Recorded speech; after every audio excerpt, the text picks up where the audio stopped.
Alright,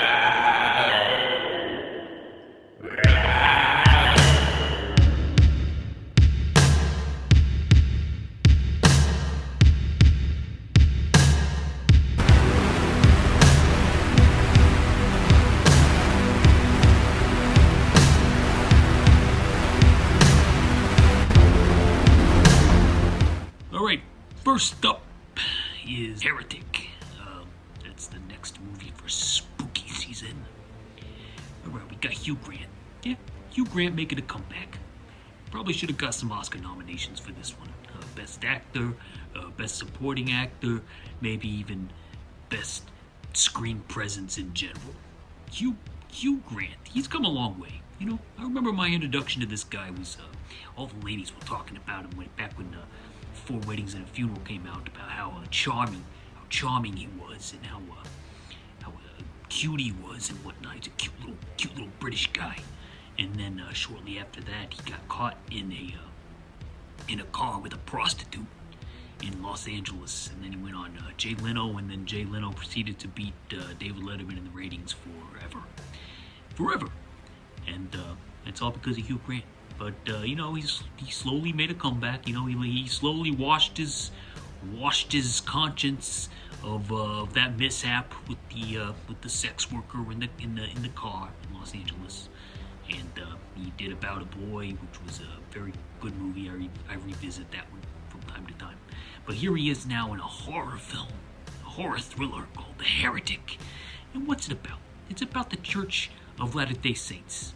Yeah, they you know those boys. Usually the boys, they knock on your door, and they're dressed in the fancy dress clothes, and they ask you if you found Jesus and if you believe in Jesus, and you know, that sort of thing. And then they'll give you like paperwork and whatnot. You see them riding their bikes around town with their little shirts on, their dress shirts. Well, in this movie, there are two girls. I didn't even know girls did this, but apparently they do.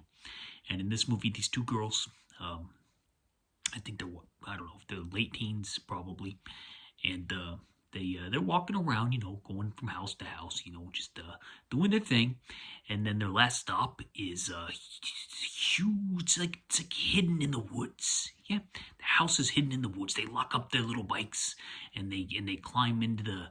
They don't climb. They walk up the driveway, and they knock on the door, and then and this charming British guy, played by Hugh Grant, answers, and he proceeds to invite them inside. He says his wife is baking blueberry pie in the oven, and they say, "Oh, okay, that means we can come in because we have to have a woman present to talk to anybody in their house, because you know that's just the way that it's laid out for safety reasons." Yeah. So yeah, he says his wife's there, and she's there, and they're baking. She's baking a blueberry pie in the oven, and she's being a little shy, so she's not going to come out quite yet. So he starts talking to the girls about religion in general, and you know, a little bit about them, and fast food restaurants, you know, Wendy's being the best one, which I agree with. I have it almost every week once a week. I'll have a Wendy's lunch, usually a junior bacon cheeseburger, and some nuggets, and some fries, and a Coke. Quite good. And anyway, he talks to these gals, and you would think that the movie would be off to a slow start, but that's actually not the case. The conversation to me was so riveting that I was glued to the TV, and before I knew it, a half hour had passed by, and he's having these like philosophical religious discussions with these girls. But something's not quite right. Yeah, just like in most horror movies, you know, you go to a house, you go into the house, and then you can kind of sense that something's not quite right. This guy's a little too charming, and maybe like is the wife ever gonna come out? Like, is she ever gonna come out now and meet the girls? Like, what is with the pie? And is the drinks poisoned? Like, what's he doing? What's this guy up to? He's up to something.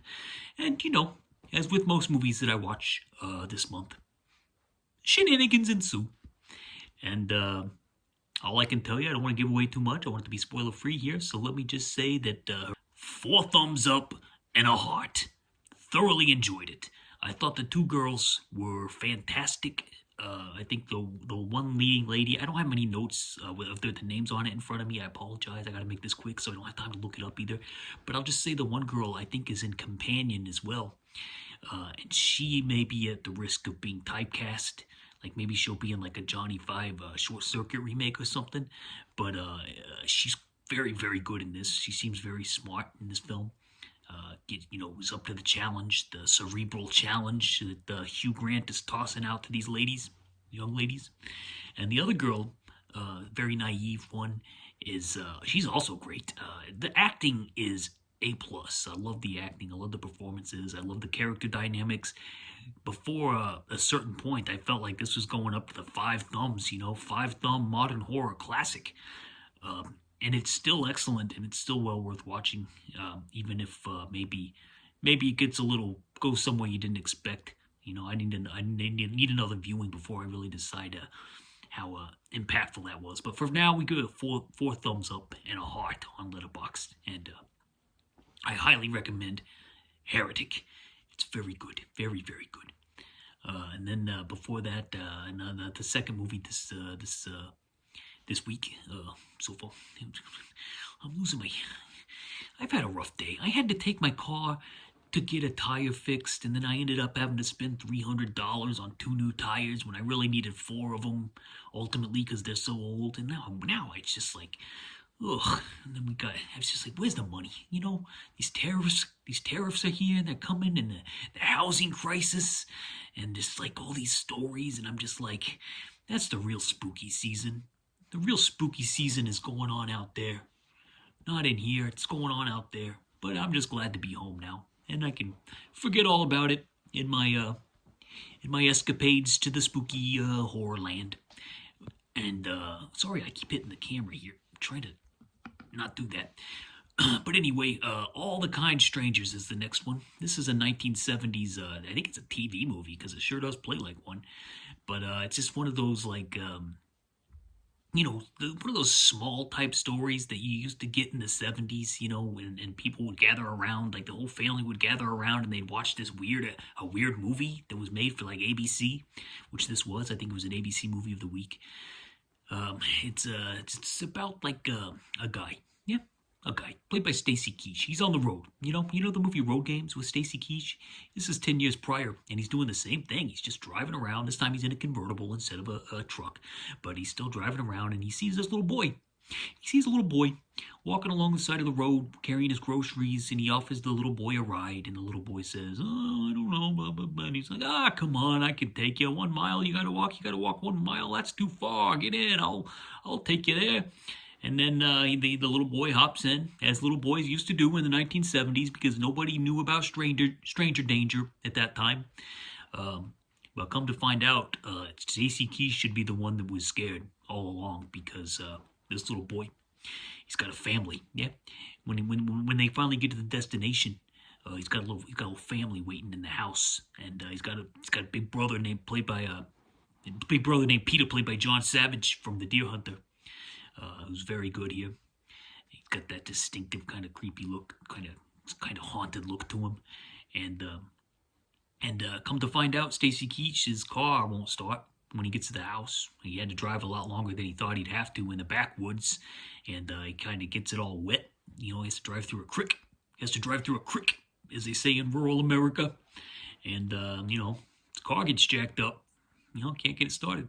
So he comes into the house and he meets the family, the little boy's family, and then they're like, you should stay for dinner and all this other stuff. And he's like, no, I gotta go. And then they're like, and then, anyway, he ends up staying for dinner.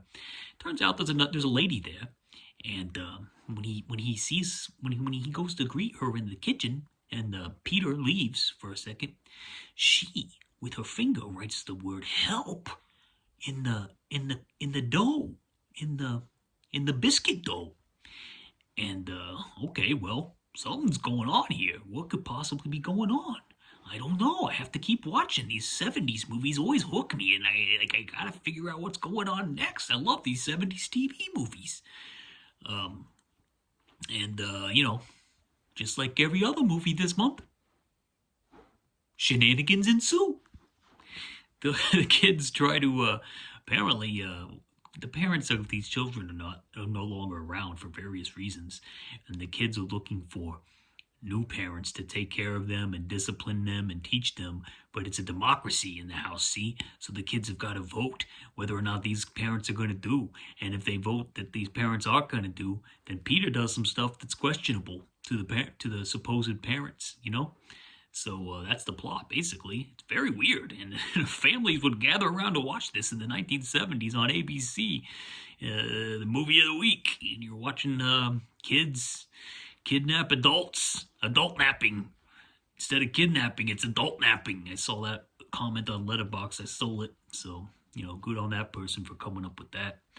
But yeah, this is pretty watchable, but not great by any means. But if you want to, see a movie with creepy kids kidnapping Stacy Keach without a mustache, then All the Kind Strangers should be right up your alley. And I'm pretty sure they killed a live rattlesnake on camera, so all the kids were gathered around. They're gathered around the TV and they're like, "Come on, mommy, let's watch the ABC movie of the week." And then she's like, "Oh, okay." And then they sit down and they all they were eating their little TV dinners, the little Hungry Mans or whatever it was. I think they had ding dongs at that time period too. They were eating the ding dongs for the dessert, and they're watching the movie. And then a rattlesnake gets blown away by a shotgun just in the middle of dinner. And they're like, "Oh my God! Oh, they used to show cool stuff on TV back in the 80s and the 70s. And, they ain't gonna show that now. You're gonna see a rattlesnake get shot. I mean, that's not cool. That sucks. Cause that rattlesnake, he didn't hurt nobody. He was a good little guy, and he got blown apart by a shotgun. Excuse me. It's that time of year. You know how it is." I like the little finger-picking folksy guitar songs that play throughout. It doesn't really seem like a horror movie soundtrack, but it's kind of like a cozy 70s, vibe with those little folksy finger-picking guitar songs. I love that kind of stuff. Let's see. I'm not really sure what the character's psychology was and if it even added up, but it's the kind of watchable entertainment you'll only find in the 1970s. So I think I give it 3 thumbs up. I don't have my list in my Letterboxd in front of me, so I can't double check on that, but that sounds about right to me. And last but not least, certainly not least, is Tales from the Hood. I'd heard about this one for a few years now. I had watched a documentary on Shudder called Black Noir, about black cinema. Basically, diverse cinema of horror, primarily. And this was mentioned as one of the films. I don't remember what they said about it, but I just remember thinking, that looks kind of cool. I'd like to check that out. And, excuse me. Oh, sorry. Sit still. The horror anthology isn't exactly my favorite genre. For some reason, you would think that it would be, but I just feel like the stories usually don't have enough time to flesh out and really get cool or scary. But Tales from the Hood is the exception, and it may be one of the top ones. I think it's better than Creepshow and Creepshow 2. And I don't know about Tales from the Crypt because I didn't watch that show, but I do like that little Crypt Keeper guy. I watched him. "I've got a bone to pick with you." You know that guy, the Crypt Keeper with the hair. Okay, guy here. Maybe I should get some hair like that. Let me know in the comments. Let's see, Tales from the Hood. It's basically like 4 stories wrapped around a group of ruffians, I guess you would call them, teens going into a funeral parlor, and the creepy guy that works there is kind of carrying them, giving them a little tour, and each coffin that he stops at, it's got a different story that he tells, and it's produced by Spike Lee, which I don't remember the documentary. Probably said it, but I just don't remember it. But you know how in horror it always gets complimented for being being very topical. Like the best way to be topical is to do it in horror, so that way you can do a metaphorical story. So instead of actually being about McCarthyism or whatever, the Crucible is about witch hunts and the Salem witch hunts, and it's a parable. Is it a parable? Is that the right word? I don't know what the right word is, but that's what horror is. Metaphorical, right? Yeah. Tales from the Hood goes the other direction. It's about racism and the system holding certain groups of people down, and it's not told metaphorically at all. It's told, as they say, on the nose. It's told on the nose, which is a criticism that a lot of people use when talking about something being too on the nose. You want to stay away from that. But I don't think I agree with that at all. Like what's wrong with being on the nose? I mean, all of a sudden, if you're not subtle about something, or you haven't coded it or drenched it in subtext to subtlety, then it's a problem. Says who? Who? I didn't get the manual. The book about says what kind of stories you can tell and how you're supposed to tell them, and everything has to be coded and inside of a manual in order for it to be good. Forget that. Forget that. I'll take it on the nose. I'll take it on the nose, no problem. Like one battle after another, for instance. It's got a couple of needle drops, as they say, that would be seen as on the nose. Or that rat in the Departed. It's the Departed crawling along the banisters. It's on the nose. Okay, give it to me. Put it right there. Put it right there, right on the nose. Let me have it. Let me have it. I'll take it. I'll take it on the nose. I'll take it on the chin. I'll take it wherever you want me to take it. Whatever you want me to take it, as long as it's good. Got carried away there. I'm out of breath. Everything's on the nose in this one, and I like that about it. I think that was actually one of the biggest pluses. It's kind of subverts the genre, you know. It's no subtext here, no metaphors, no irony. Is that one of them? I don't know, but it's all on the nose, right up in there. You wanna get it right in the nose. The first story with the revenge on the police is good. It's got Wings Hauser. Remember that guy? He passed away recently. Miss you, Wings Hauser. Miss you every day. He passed away recently. He's Cole Hauser's daddy. I think he's on Yellowstone. I don't know. He's real popular right now. He was in Dazed and Confused. Cole Hauser was. Wings Hauser, I remember him most as the neighbor from Roseanne. Molly's dad. Remember that episode and that little arc there? Well, this guy, he's a cool guy, but he's always playing a creeper. Not in Roseanne, but in this movie, he plays a creeper. And other things that I've seen him in, he's kind of a creeper. And he's one of the cops. And Dwayne Whittaker is one of the cops. You know Dwayne Whittaker. He's in that movie back there, Pulp Fiction. He plays Maynard, you know. Is it? Spider just caught a couple of flies. You know that guy. Some people think I look like Maynard. Like, I don't know. Some people have said that. I've heard it a little bit. Let me know in the comments. That's a good one, though. The police revenge story is good. The second story with Walter and the monster is the one to beat. I saw some comments saying this is the weakest one. I'm like, what? I love this one, though. The one with the little boy who's it's got problems at home, and then David Alan Grier plays his dad or stepdad, I guess. And the teacher comes to the house at night, and the mom is kind of flirtatious with them. But something's fishy's going on in that house. There's something to do with monsters. And Walter's got a special power about drawing. That's all I'll say. And very, very entertaining. I like this one a lot. The doll episode with Corbin Burnson in the lead was pure genius. Highly recommend this one.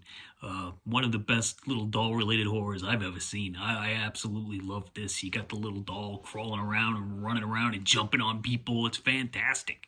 Fantastic. I absolutely loved it. And the effects work, like the stop-motion effects of the doll, was very engaging, very charming. I love the doll episode, and it's got a nice message as well. It's just, Corbin Burns is like, he's playing like, when I'm talking on the nose, he's playing a David Duke type character, and the character's name is Duke, just to give you an idea of how on the nose this movie is. And it's very good, very good. I love the doll episode, and I would recommend watching the entire movie just for this. And it feels like every story is from a different director, because they're tonally and aesthetically different, but it's all from the same guy. And he does a great job. This is a great movie. This is a great, fun little horror film. I would highly recommend watching it at spooky time. Get nice different variations of like a diverse horror.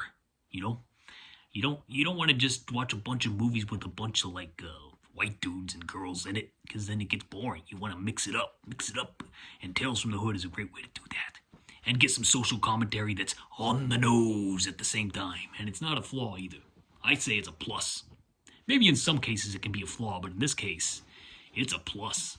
Thumbs up, thumbs up. Fourth, three and a half thumbs up for Tales from the Hood and a heart. The only reason I've dropped half a thumb, poor thing, is because it doesn't quite stick the landing in the last story. Like there's an extended sequence with like strobe lights that was really off-putting, I hate to say, and then the CGI effects just got so bad that they're bad. Not so bad that they're good, so bad that they're bad. In the last story. So it doesn't quite stick the landing. And God, I wish it did, because it was so good up until that point. And I hate that Doc and I have to stop. God damn it. I don't make the rules. Well, I do, but you know how it is, I gotta tell you what's in here, Sometimes what's in here, my hair, doesn't match what's in here. But I just gotta go with what's in here. And what's in here is telling me that it's 3.5 thumbs. Okay, so that about does it for this one. Tried to keep it a little shorter, and obviously I failed, because I'm looking at my timer and it says 20 minutes. I'll probably edit out a couple things. You know how it is. Anyway, we got more coming up. It's already halfway over spooky season, and we got more in the pipeline. Gonna get some real classics coming up for the last week of Halloween. Real classics, some of the old jammy favorites. And you don't know what they are, because you don't even know. You don't even know yet. You don't even know yet. Jeremy's spoken. Godspeed. Stay safe out there. Don't let anybody push you around. Peace and love. Until next time. Toodles.